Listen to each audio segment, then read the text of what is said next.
In March, I was lucky enough to be able to visit the Pixar Animation Studios in San Francisco, which was, not gonna lie, probably one of the best experiences of my life. What can I say? I'm a bit of a Pixar fanboy. Pixar, by the way, being the company that's made all of the Toy Story films, Finding Nemo, The Incredibles, Up, WALL-E. For me, as someone who, in the eyes of many, is still just a kid, and who still doesn't really know what they want to do with their life, going to Pixar was a pretty inspiring trip for me. Learning about Pixar, I found myself relating to the ethics that the company has. For example, they seem to be quite grounded as a company. Hello, I'm Lee Unkrich, director of Toy Story 3, and I'm sitting next to Charlie. He is indeed. You visited the studio, so you know we're totally away from Hollywood. We're up in Northern California. I get all the joy of making movies all day, every day, but then I can go home to my kids and my neighbors, and nobody cares who I am, and we all live very, very normal lives. As a video blogger, one of the things that's important to me is just to kind of be, a real person, a real normal person who just sits at home in his bedroom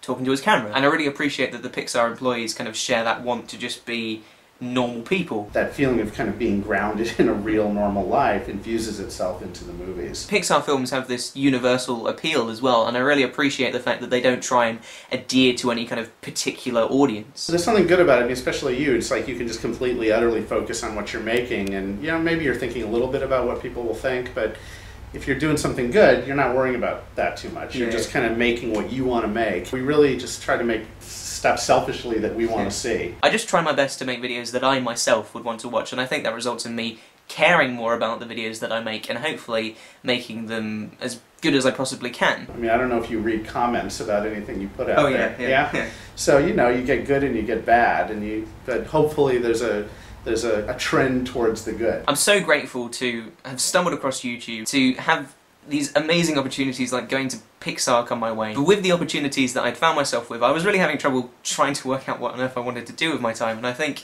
it was only as a result of going to Pixar that I really realised that the most important thing to me is YouTube. I love making things, and it's only with YouTube that I can really have the freedom to make whatever I want to make without having to answer to anyone else. And it was only with that that I realised that YouTube is what I want to dedicate my time to. So I just wanted to tell you that, I guess.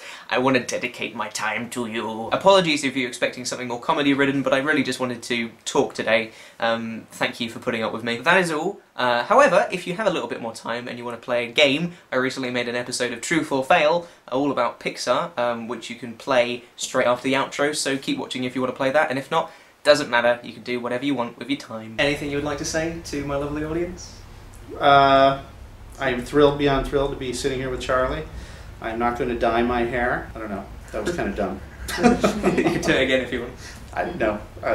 I've said plenty of dumb things that have ended up on the internet. This will just be yet another. But I'm happy to be here. Thanks. You've just had the almost imponderable joy of watching Charlie Is So Cool-like, which makes you like cool. So, let's play Truth or Fail. I am going to give you two supposed facts. One of them will be true, one of them will be false. It's up to you to click on which one you think is the true fact, or else you will fail. Number one, whenever a character in Toy Story blinks, they blink one eye at a time. Or number two, Pixar films usually have around 7,000 storyboards, but WALL-E, because of its complexity, had 25,000 storyboards. Click on one of these.